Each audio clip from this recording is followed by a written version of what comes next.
সবাই বলেন যে জীবনে কাদের সঙ্গ লাভ করছি সেটা খুব গুরুত্বপূর্ণ। এক ঝুড়ি ফলের মধ্যে যদি একটা পচা ফল আপনি রেখে দেন তাহলে আস্তে আস্তে সমস্ত ফল পচে যায়। সেই জন্য কথায় আছে যে কুসঙ্গ থেকে দূরে থাকো। কিন্তু কি করা যায়? এই সংসার খুবই ছোট। যেখানে আমরা কাজ করি, যেখানে আমরা থাকি, যে পথে আমরা আসা যাওয়া করে থাকি, যে পথে আমরা ভ্রমণ করি, সেখানে এমন অনেক সংখ্যক ব্যক্তি থাকেন যাকে দেখে আমরা মনে করি যে এদের থেকে দূরে থাকতে হবে। তখন আমরা কি করতে পারি? তাদের কি আমরা পরিত্যাগ করব? তাহলে এই সংসারে এমন অনেক মানুষ আছেন, তাহলে কি সংসারই পরিত্যাগ করব? না, সেই ফলের মতন হবেন না যারা একটি পচা ফলের উপস্থিতির জন্য নিজেরাও নষ্ট হয়ে যান। বরং হয়ে উঠুন চন্দন বৃক্ষের মতন, যেটা আসলে সাপেদের বাসস্থান, যেখানে অনেক সংখ্যক অত্যন্ত ভয়ানক বিষধর সাপ থাকে। তারপরেও এই চন্দন, সে কিন্তু নিজের শ্রেষ্ঠত্ব হারায় না। এর মূল্য কিন্তু সেই একই থাকে। মনে রাখবেন, এই সংসারে নিজের সঙ্গ বদলানোর পূর্বে নিজেকে বদলান। নিজেকে কিছুটা এমন ভাবে গড়ে তুলুন যে কেউ আসুক না কেন সে যেন আপনাকে বিভ্রান্ত বা দূষিত না করতে পারে। আসুন আমার সাথে ভালোবেসে বলুন, রাধা রাধা। মানুষ জীবনে অনেক ধরনের সুখ লাভ করে, অর্থ সুখ, পরিবারের সুখ, বৈভবের সুখ। কিন্তু এমন একটা সুখ আছে যা বেশিরভাগ মানুষকে প্রভাবিত করে, কিন্তু সেই সুখ তাদের কোনো প্রয়োজনই নেই। সেটা হলো পরনিন্দা সুখ। অর্থাৎ এমন কোনো ব্যক্তিকে নিয়ে নিন্দা করা, তার প্রতি অনুচিত শব্দ প্রয়োগ করা, কারণ সেই ব্যক্তিকে আপনি পছন্দ করেন না। আর এমন অনেক মানুষ আছেন যারা এই কাজ করে খুব আনন্দ লাভ করেন, যেটা করা উচিত নয়। কারণ এতে আপনার সময়, আপনার ঊর্জা, আপনার নিজের অন্তরের ইতিবাচক শক্তি আপনি নষ্ট করে ফেলছেন। আর এই সব কিছুই আপনার প্রয়োজন আছে। যাদেরকে আপনার পছন্দ নয় সেই ব্যক্তির বিষয়ে কথাই বলবেন না। সেই সব ব্যক্তির দিকে মনোনিবেশ করুন যাদের আপনি ভালোবাসেন। সেই সব কাজে মন দিন যেগুলো আপনার ভালো লাগে। সেই বস্তুর দিকে নজর দিন যেগুলো আপনার প্রিয়, নিজের লক্ষ্যের দিকে, এই সব কিছুর দিকে নয়। এমনটা করলে আপনার জীবনে আপনি সেই সব বস্তুর দিকে নজর দিতে পারবেন যারা প্রকৃত অর্থে আপনার জীবন আরো শ্রেষ্ঠ করে তোলে। এমনটাই করুন, জীবন আরো অনেক বেশি সুন্দর হয়ে উঠবে। আর তখন এই মন প্রসন্ন হয়ে বলবে, রাধা রাধা। প্রত্যেক মানুষ নিজের জীবনে দুঃখ অনুভব করেন। প্রত্যেকের দুঃখ আলাদা হতে পারে। কারোর মনে এই দুঃখ থাকে যে সে তার বাবা মায়ের সব ইচ্ছে পূরণ করতে পারেননি। কেউ এটা ভেবে দুঃখ পান যে সে চিরকাল সদাচার করেছেন, সৎকর্ম করেছেন, কিন্তু তাও তাকে দুরাচারী বলে মনে করা হয়। কেউ এটা ভেবেও দুঃখ পান যে তার সামনে যে ব্যক্তি রয়েছেন তার চোখে তিনি শত্রু হয়ে উঠেছেন বা দুষ্ট হয়ে উঠেছেন, যেখানে তিনি হয়তো কোনো অনুচিত কাজই করেননি। এবার এই সমস্ত বিষয় নিয়ে ভেবে নিজের ব্যক্তিত্ব নিয়ে সন্দেহ প্রকাশ করবেন না। যদি নিজের ব্যক্তিত্ব নিয়ে কোনো সন্দেহ থেকে থাকে তাহলে কর্ম সংক্রান্ত প্রশ্ন করুন যে আপনি যা করেছেন তাতে কি উচিত ছিল, কি অনুচিত ছিল। যেটা প্রয়োজন সেটা এটা বোঝার যে আপনার অন্তর্মন, আপনার বিবেক আপনাকে কি বলছে। আর আপনার অন্তর্মন আর আপনার বিবেক আপনাকে যেটা করতে বলবে শুধু সেটাই করুন। আর তারপরে এই সংসার কি বলবে, কি ভাববে সেসব নিয়ে ভাবতে যাবেন না। কারণ এই সংসার তো ঈশ্বরকেও প্রশ্ন করে থাকে, ঈশ্বরকেও দোষী মনে করে। কখনো কখনো যখন কোনো ঘটনা মানুষের ইচ্ছা অনুযায়ী ঘটে না, তখন মানুষ এটা বলে যে হে ঈশ্বর, আপনি আমার পাশে থাকলেন না, আপনি বড়ই কঠোর, এটা আপনার দোষ। যেখানে বেশিরভাগ সময় হয়তো সে নিজেই নিজের কর্মফল ভোগ করছে। আর কখনো কখনো ঈশ্বর হয়তো তার জন্য আরো ভালো কোনো পরিকল্পনা করে রেখেছেন, কিন্তু মানুষ সেটা বুঝতে পারে না। তাই দিনের শেষে যেটা প্রয়োজন সেটা হলো নিজের মনের কথা বুঝতে হবে। আপনার বিবেক কি বলছে শুধু সেটাই করুন আর সামনে এগোতে থাকুন। আমার সাথে ভালোবেসে বলুন, রাধা রাধা। আজ আমরা আবার সাফল্য আর অসফলতার বিষয়ে কথা বলবো। সফল ব্যক্তি কে হয় এবং অসফল ব্যক্তি কে হয়, এই বিষয়ে আমরা আগে অনেকবার কথা বলেছি। প্রত্যেক ব্যক্তি সাফল্য লাভ করতে চান, কিন্তু প্রত্যেক ব্যক্তি সাফল্য লাভের এই কাজে সফল হতে পারেন না। এবার এটা কেন হয়, এর পেছনে কারণটা কি? কারণ হলো ভয়। সফল ব্যক্তি হলেন তিনি যিনি নিজের সিদ্ধান্ত দ্বারা এই সমস্ত সংসারকে বদলে দিয়ে থাকেন, এবং অসফল ব্যক্তি হলেন তিনি যিনি এই সংসারকে দেখে এর বিষয়ে ভেবে নিজের সিদ্ধান্ত বদলে ফেলেন। প্রয়োজন হলো নিজের লক্ষ্যের বিষয়ে ভেবে দেখার, পথের বিষয়ে ভেবে দেখার। একবার যদি আপনি পথ নির্বাচন করে থাকেন, সেই পথে অগ্রসর হতে থাকুন আর তাতে অটল থাকুন। সবসময় দৃঢ় প্রতিজ্ঞ হন। আপনি যদি কোনো পথে টিকে থাকেন আর নিরন্তর পরিশ্রম করতে থাকেন, তবেই আপনার জীবনে সাফল্য আসবে। যদি কথায় কথায় লোকে কি ভাববে, লোকে কি বলবে, এ কথা ভেবে নিজের সিদ্ধান্ত পাল্টান, তাহলে কখনো নিজের লক্ষ্যে পৌঁছতে পারবেন না। আসুন আমার সাথে ভালোবেসে বলুন, রাধা রাধা। মানুষের 6টি বড় শত্রু রয়েছে, আর এরা অন্য কোথাও নয়, বরং মানুষের অন্তরেই বাস করে। এই 6টি শত্রু হল কাম, ক্রোধ, মোহ, লোভ, ঈর্ষা আর অহংকার। কিন্তু এরা কি চিরকাল আপনার শত্রু হিসেবেই থেকে যায়? এদেরকে নিজের বন্ধু করে তোলা কি সম্ভব নয়? ভেবে দেখুন না। এবার যদি কথা বলি কাম নিয়ে, অর্থাৎ কামনা করা, তাহলে মানুষ যদি জীবনে কামনা করতে থাকে তাহলে সন্তোষের অনুভূতি লাভ করতে পারে না। কিন্তু এই কামনাই মানুষের বন্ধু হয়ে উঠতে পারে। কিভাবে?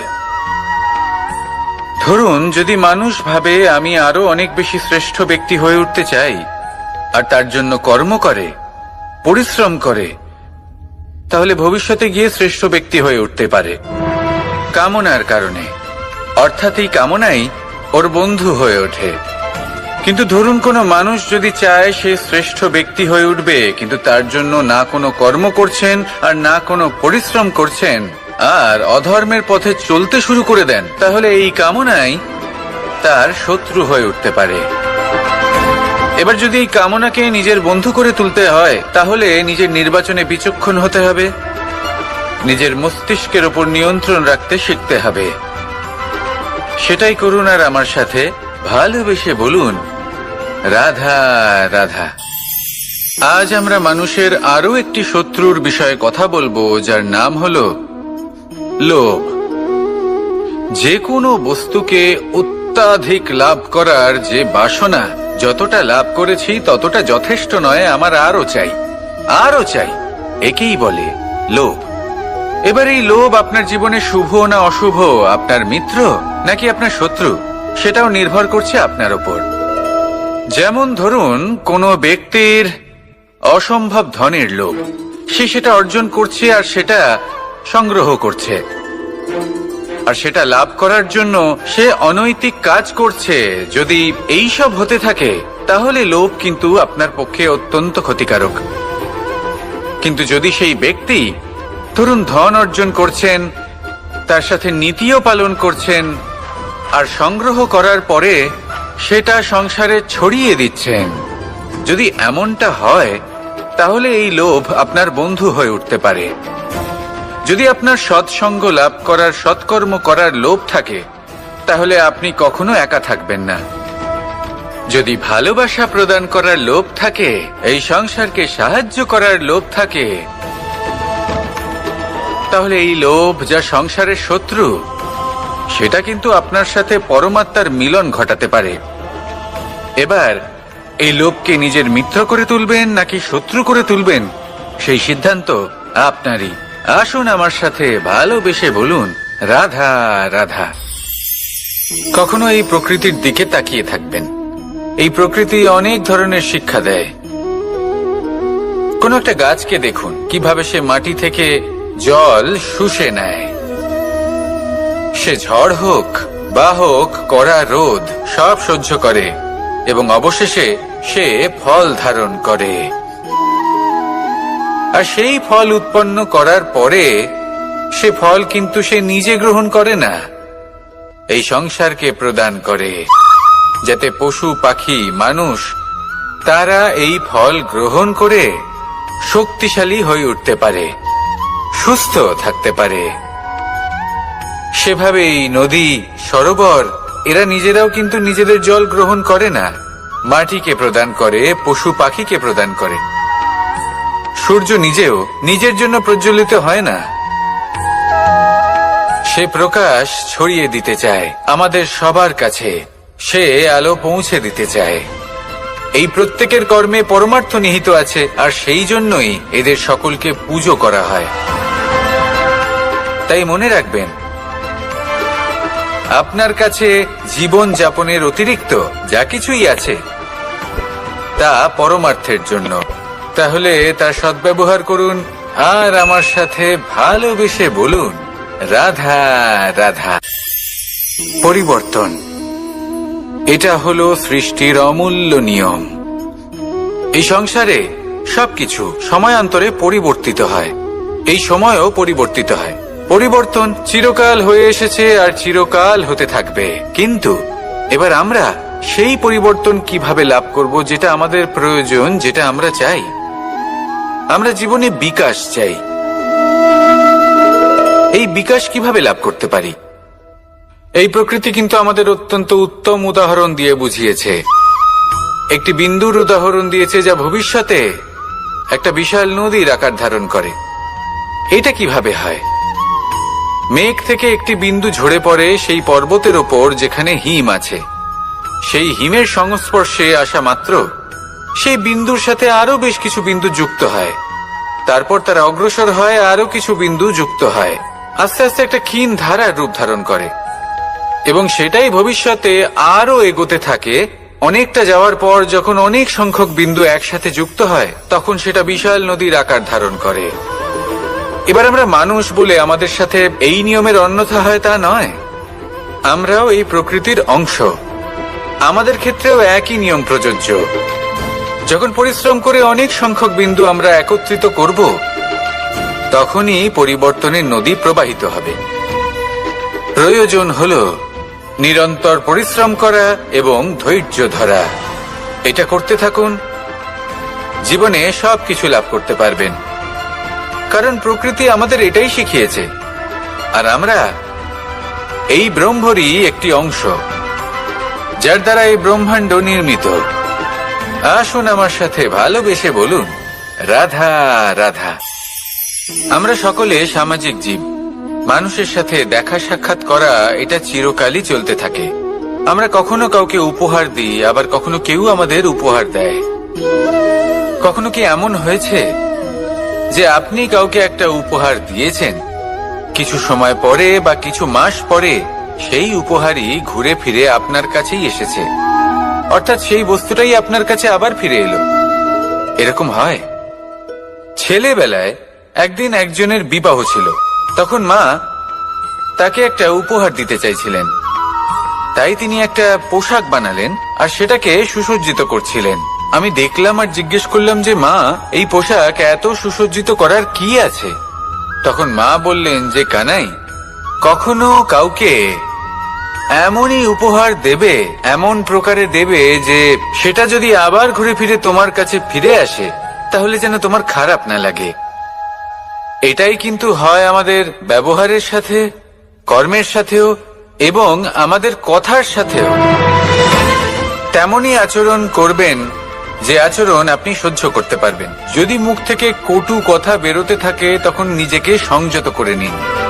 সেই শব্দই প্রয়োগ করুন যেটা আপনি তার বদলে শুনতে চাইবেন এবং আপনার দুঃখও হবে না। কারণ আপনার কর্ম এমন একটা উপহার যেটা আবার ঘুরে ফিরে ফলস্বরূপ আপনার কাছেই আসবে। সেই জন্য নিজের আচরণ শুভ করুন, নিজের মানসিকতা শুভ করুন, নিজের মুখ থেকে মধুর বাণী নিঃসৃত করুন, আর এইভাবেই মধুর ভাবে বলুন, রাধা রাধা। এই সংসারে প্রত্যেকটা জিনিসের নিজস্ব একটা বিশেষত্ব আছে, আর তার বিশেষত্বর জন্যই তাকে বিশেষ গুরুত্ব দেওয়া হয়। যদি কথা বলি অস্ত্রের, যেমন তরোয়াল, তরোয়াল নির্মাণ করা হয়েছে রক্ষার জন্য। কত তাড়াতাড়ি সে সামনে উপস্থিত শত্রুকে নিধন করতে পারে। এবার এই তরোয়ালের কোন গুণটা দেখা প্রয়োজন? সেটার ধার। সেই বস্তুটি নয় যার মধ্যে এই তরোয়াল রাখা হয়।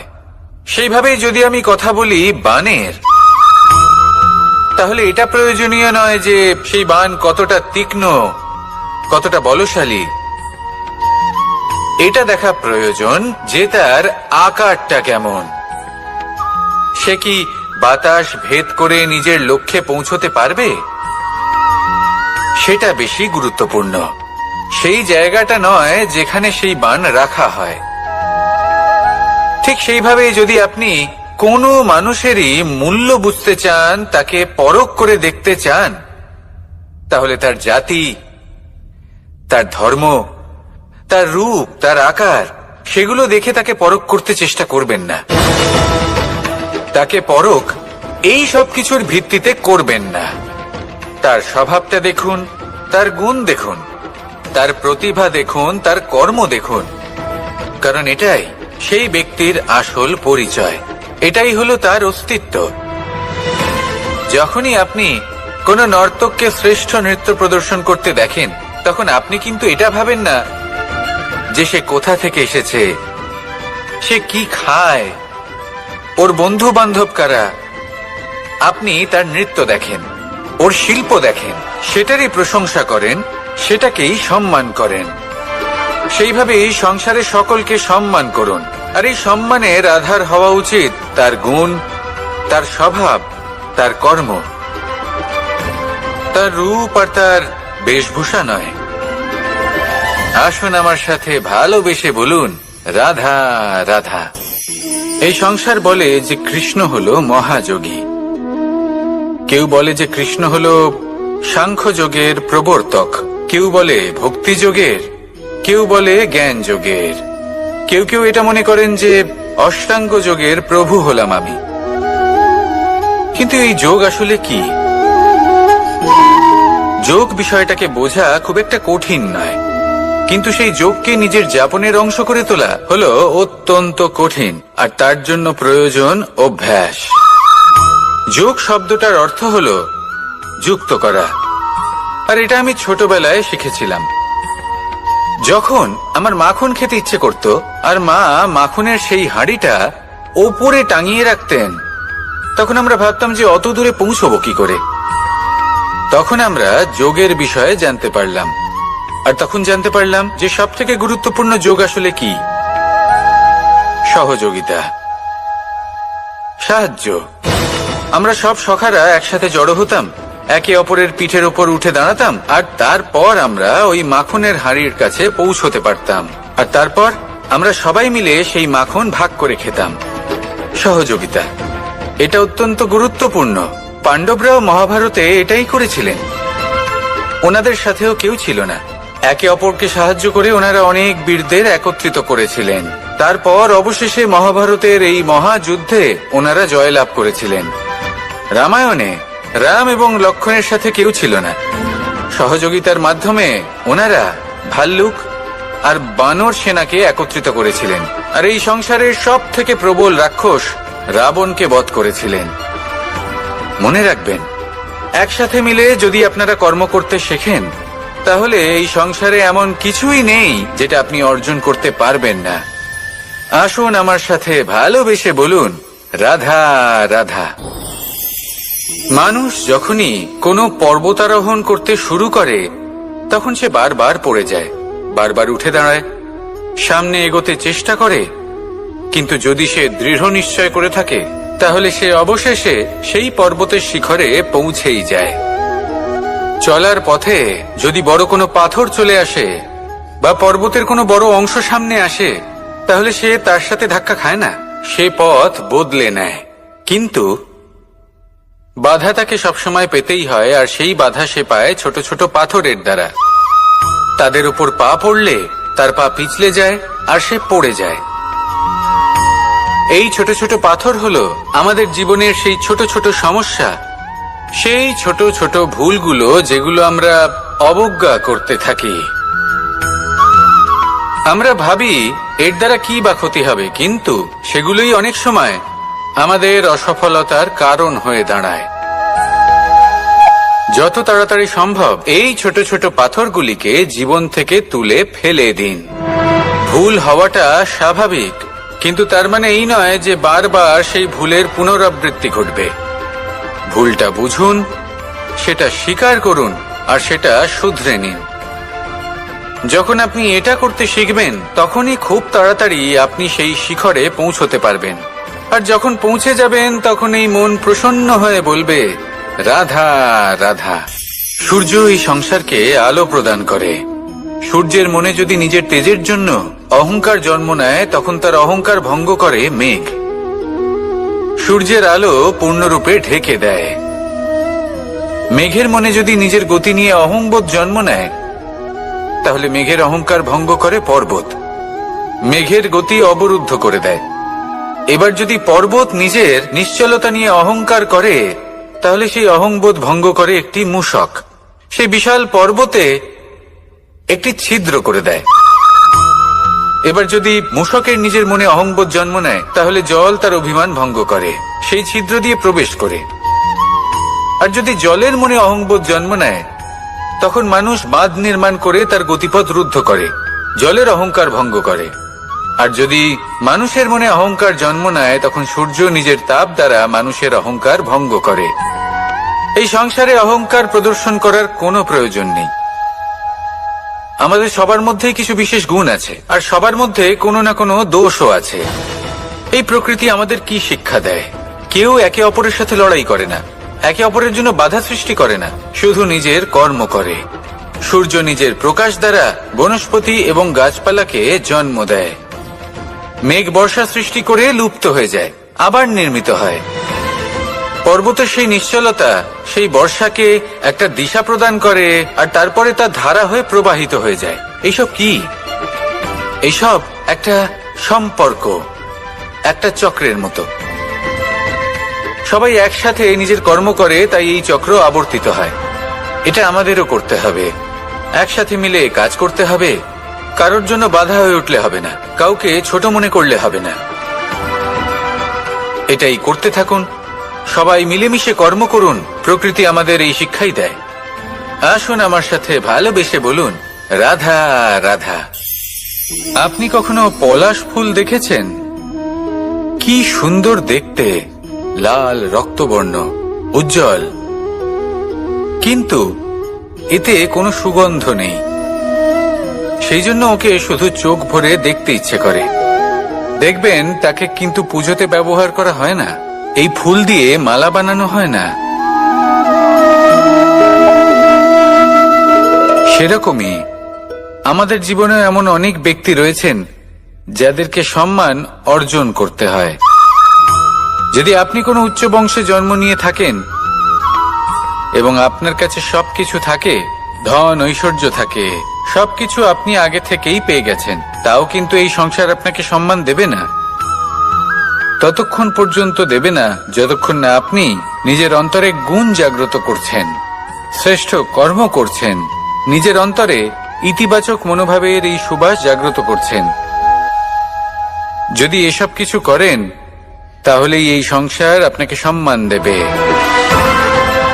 এবার এটা আপনার উপরে নির্ভরশীল যে আপনি কি পলাশ ফুলের মতো হতে চান, নাকি অন্য কোনো ফুল হয়ে উঠতে চান যার সুবাস আছে, যে নিজের সুবাস এই সারা পৃথিবীতে ছড়িয়ে দেয়। আসুন আমার সাথে ভালোবেসে বলুন, রাধা রাধা। সংসারে এমন অনেক ব্যক্তি আছেন যারা নিজেদের প্রসন্নতার জন্য স্বার্থপরতার সীমা পার করে যেতে পারেন। নিজে সুখ লাভ করার জন্য অন্যকে দুঃখ দিতে পারেন। ওনাদের কারোর প্রতি কোনো টান নেই, না সমাজের প্রতি, না আপনজনদের প্রতি, না ঈশ্বরের প্রতি। এবার দেখুন, মানুষ যদি কাউকে ভয় নাও পায়, তাও নিজের কর্মের কথা মনে করে অবশ্যই ভয় পাওয়া উচিত। কারণ আপনি যা কর্মই করুন তার ফল নিজে থেকে আপনার কাছে আসবেই, নিশ্চিত রূপে আসবে। তার থেকে আপনি পালাতে পারবেন না। কেউ নিজের কর্মফলের হাত থেকে বাঁচতে পারে না। স্বয়ং মহাদেবকেও ওনার কর্মফল ভোগ করতে হয়েছিল। উনি কিছু না ভেবেই ভস্মাসুরকে বর দিয়েছিলেন। তার পরিণামস্বরূপ যেটা হলো যে ওই ভস্মাসুর, যাকে মহাদেব বরদান করেছিলেন, তার হাত থেকে নিজের প্রাণ বাঁচিয়ে ওনাকে পালাতে হলো। এই সংসারে এমন কেউ নেই যে নিজের কর্মফলের হাত থেকে বাঁচতে পারে। সবসময় এটা ভেবে দেখুন যে কর্মটা আপনি করছেন সেটা শ্রেষ্ঠ কি না। এমন কর্ম করুন যেটা আপনাকে জীবনে এগিয়ে নিয়ে যাবে। নিজেকে সৎ পথে রাখুন, কিন্তু এটাও সুনিশ্চিত করুন যে জীবনে যে কর্ম আপনি করছেন তাতে অন্য ব্যক্তির উপর কি প্রভাব পড়ছে, তাতে উনি দুঃখ পাচ্ছেন না তো। যদি আপনি যা করছেন তাতে সবার মঙ্গল হয়ে থাকে, তাহলে আপনার কাউকে ভয় পাওয়ার কোনো প্রয়োজন নেই। না কালকে ভয় পাবেন, না মহাকালকে। আসুন আমার সাথে ভালোবেসে বলুন, রাধা রাধা। জীবনে যখনই আমরা কোনো বিশেষ মানুষের সাথে পরিচিত হই, তখন তার ব্যক্তিত্বের বিষয়ে আমাদের একটি নিজস্ব দৃষ্টিভঙ্গি তৈরি হয়। তা সে ভালো হোক বা মন্দ, আমরা নিজেদের দৃষ্টিভঙ্গি, নিজেদের ধারণা বানিয়ে ফেলি। কিন্তু আপনি কি নিশ্চিত রূপে বলতে পারেন যে এই যে আপনার দৃষ্টিভঙ্গি, সেটাই সেই ব্যক্তির পূর্ণ সত্য, সেই ব্যক্তি সত্যি সেরকমই? না, আপনি সেরকম বলতে পারেন না। কারণ যে কোনো মানুষের একটি চরিত্র, একটি ব্যক্তিত্ব অনেক বছর ধরে তৈরি হয়, অসংখ্য অভিজ্ঞতা লাভ করার পরে তৈরি হয়। আপনি একদিনে বুঝতে পারবেন না যে সেই ব্যক্তি কেমন। এই ভুলটাই বেশিরভাগ মানুষ করে ফেলেন। কিন্তু যদি সত্যি কোনো মানুষকে বুঝতে চান, তাহলে একটু সময় দেওয়া খুব প্রয়োজন। সবার আগে প্রথম আলাপে সেই ব্যক্তি তো এটাই বোঝাবে যে সে কতটা শ্রেষ্ঠ, কিন্তু সে কতটা গুণী বা কতটা অপগুণী, এটা বোঝার জন্য আপনাকে সেই ব্যক্তির কাছাকাছি থাকতে হবে। তিনি কতটা অহংকারী বা কতটা সজ্জন, সেটা বোঝার জন্য আপনাকে সেই ব্যক্তিকে সম্মান দিয়ে দেখতে হবে। সেই ব্যক্তি কতটা লোভী বা কতটা সরল, সেটা বোঝার জন্য তাকে ধন দিয়ে দেখতে হবে। সেই ব্যক্তির কতগুলো খারাপ গুণ আছে, সেটা বোঝার জন্য সেই ব্যক্তিকে স্বাধীনতা দিয়ে দেখতে হবে। তবেই তাকে আপনি বুঝতে পারবেন। যে কোনো মানুষকে বোঝা, তার ব্যক্তিত্ব বুঝে ওঠা এতটা সহজ কাজ নয়। যতক্ষণ কোনো ব্যক্তির ব্যক্তিত্ব সম্পর্কে স্পষ্ট ধারণা না হয়, ততক্ষণ সেই ব্যক্তির সাথে সম্পর্কে অগ্রসর হওয়া উচিত হবে না। আসুন আমার সাথে ভালোবেসে বলুন, রাধা রাধা। এই সংসারের দুটি সবথেকে শক্তিশালী শব্দ হল নীরবতা এবং প্রসন্নতা। এই দুটি সবথেকে বেশি কঠিনও। এবার আপনি বলবেন, এতে কঠিনের কি আছে? না, ক্ষেত্র বিশেষে নিজে নীরব থাকা হলো অত্যন্ত কঠিন। আর তার থেকেও বেশি কঠিন হলো বিকট পরিস্থিতিতে নিজেকে প্রসন্ন রাখা। কিন্তু যদি আপনি এটা শিখে যান, তাহলে এই নীরবতাই আপনাকে জীবনে অনেক বড় বড় সমস্যার হাত থেকে বাঁচাবে। এই প্রসন্নতা আপনাকে বিকটতর পরিস্থিতি থেকে বেরিয়ে আসতে শক্তি যোগাবে। তাই এই গুণ আত্মসাৎ করুন আর আমার সাথে ভালোবেসে বলুন, রাধা রাধা। আমরা সবাই জীবনে কামনা করি। কেউ ধন সম্পত্তির কামনা করি, কেউ ভালোবাসার, কেউ বন্ধুদের, কেউ নাম খ্যাতি আদি ইত্যাদি। এগুলো লাভ করার জন্য আমরা চেষ্টা করতে থাকি, পরিশ্রম করতে থাকি।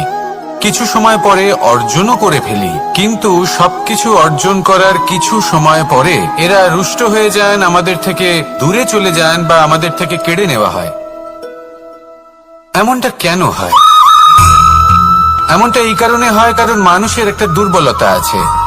কোনো কিছুই অর্জন করার পরে আস্তে আস্তে সে তার মূল্য, তার গুরুত্ব ভুলে যায়, তার জন্য চেষ্টা করা ছেড়ে দেয়। আর এটাই হলো সবথেকে বড় সমস্যা।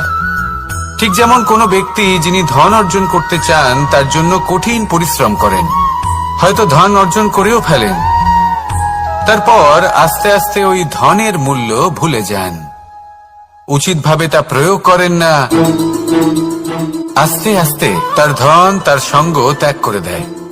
সমস্ত পরিশ্রম ব্যর্থ হয়ে যায়।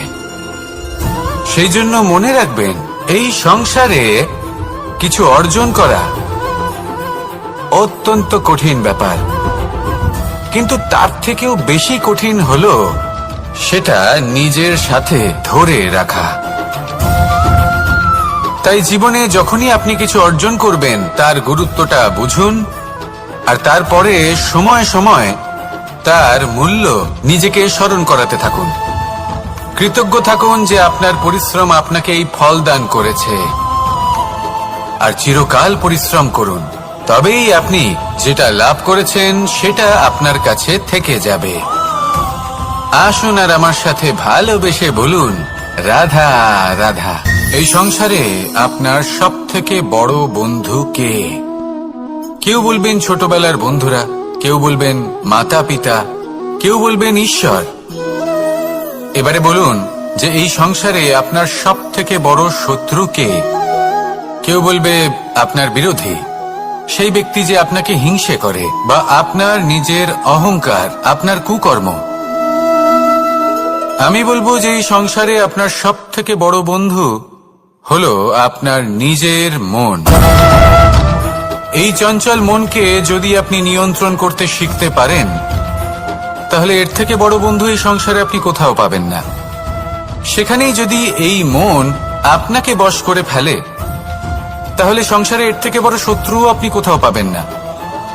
সেই জন্য এই সংসারকে নিয়ন্ত্রণ করার চেষ্টা ত্যাগ করুন। প্রথমে এই মনকে নিয়ন্ত্রণ করতে শিখে যান, তাহলে এই জীবন নিজে থেকেই সাফল্যের পথে অগ্রসর হবে।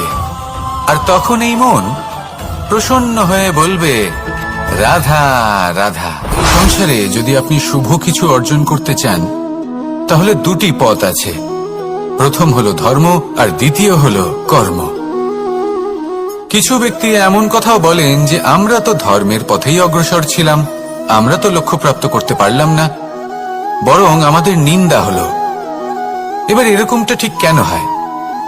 এরকম এই কারণে হয়, কারণ দেখতে গেলে ধর্ম সবসময় আমাদের এমন পথ দেখায় যেটা আমাদের একটা শুভ লক্ষ্য প্রাপ্তিতে সাহায্য করে, কিন্তু সেই লক্ষ্যে আমাদের পৌঁছতে হবে নিজেদের কর্ম দ্বারা। যদি আপনি ধর্মের পথে অগ্রসর হয়ে থাকেন, তাহলে আপনাকে কর্মও করতে হবে। যদি ধর্মের পথে চলেন কিন্তু কর্ম না করেন, তাহলে লক্ষ্য প্রাপ্তি হবে না। ঠিক সেইভাবেই যদি আপনি কর্ম করতে থাকেন কিন্তু ধর্মের পথে না চলেন, তাও লক্ষ্য প্রাপ্তি হবে না।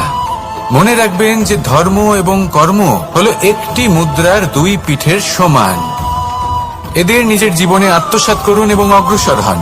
এই সংসারের প্রত্যেক লক্ষ্য আপনার হবে। আসুন আমার সাথে ভালোবেসে বলুন, রাধা রাধা। প্রত্যেক মানুষ জীবনযাপন করেন, কিন্তু প্রত্যেক মানুষ বেঁচে থাকার রসদ জোগাড় করতে পারেন না। তাহলে কি করা যায়? জীবনের রসদ কিভাবে জোগাড় করা যায়? কিভাবে আমাদের চেষ্টা করে যাওয়া উচিত? আমাদের কি করা উচিত? কিছু কাজ আছে যেগুলো আপনাদের করতে হবে। সর্বপ্রথম, জীবনে যখনই কোনো সমস্যা আসবে, তখন নিরপেক্ষভাবে তার সম্মুখীন হন। তা সে যে সমস্যাই হোক, সেটা সমাধান করার জন্য আপনাকে শুভ পথ নির্বাচন করতেই হবে। তারপরে যদি আপনার হাতে কখনো ক্ষমতা আসে, সেই মুহূর্তে আরো বেশি বিনম্র থাকতে হবে। আপনি ধন অর্জন করলে তখন অহংকার জাগ্রত হতে দিলে চলবে না। আপনি যদি শক্তিশালী হয়ে ওঠেন, তাও অহংকার জাগ্রত হলে চলবে না। জীবনে যখনই ক্রোধ হবে, তখন নিজেকে নিয়ন্ত্রণ করুন, আর ভেবে দেখুন যে যদি এই মুহূর্তে আপনি ক্রোধ দেখান, তাহলে তার পরিণাম কি হবে। এর ফলে কি কিছু শুভ ঘটনা ঘটবে নাকি অশুভ কিছু ঘটবে?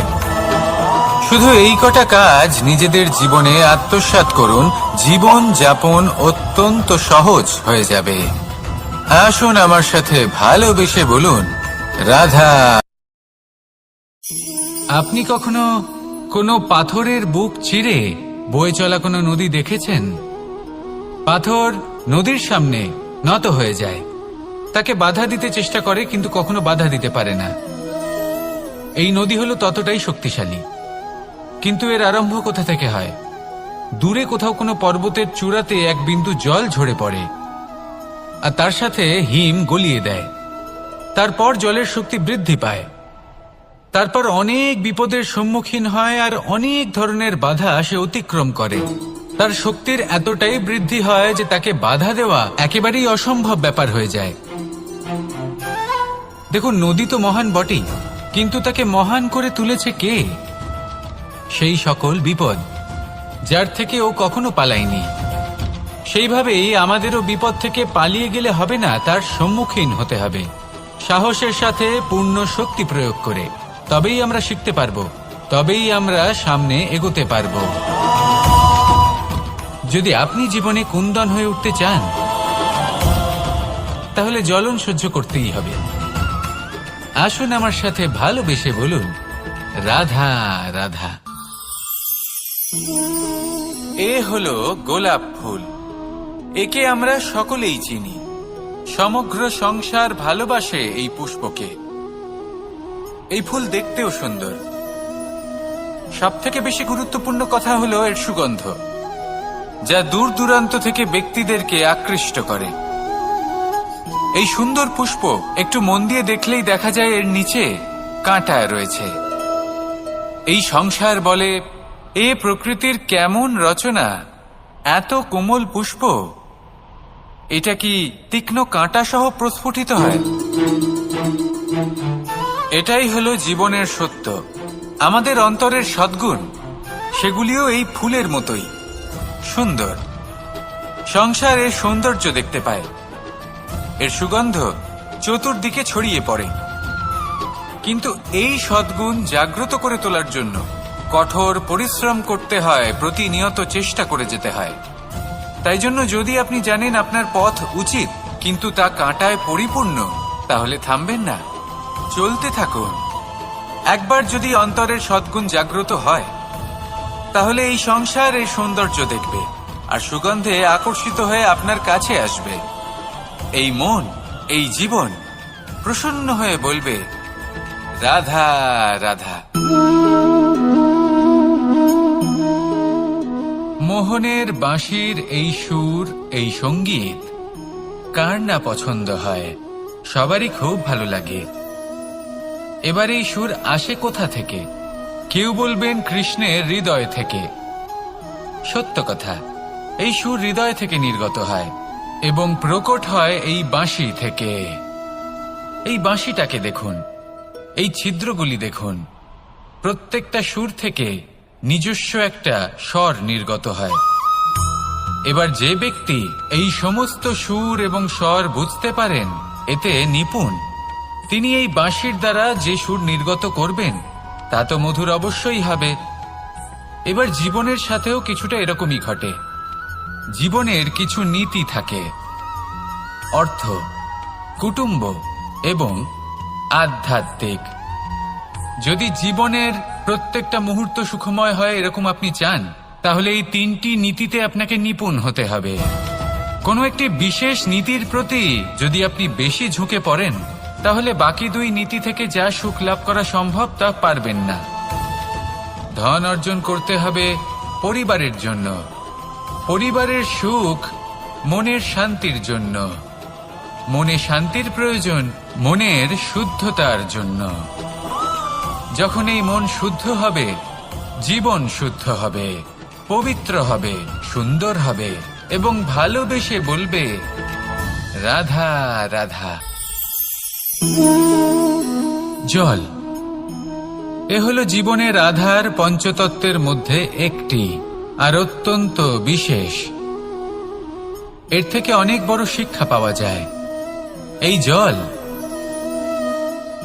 গন্তব্যের বিষয়ে এর স্পষ্ট ধারণা আছে।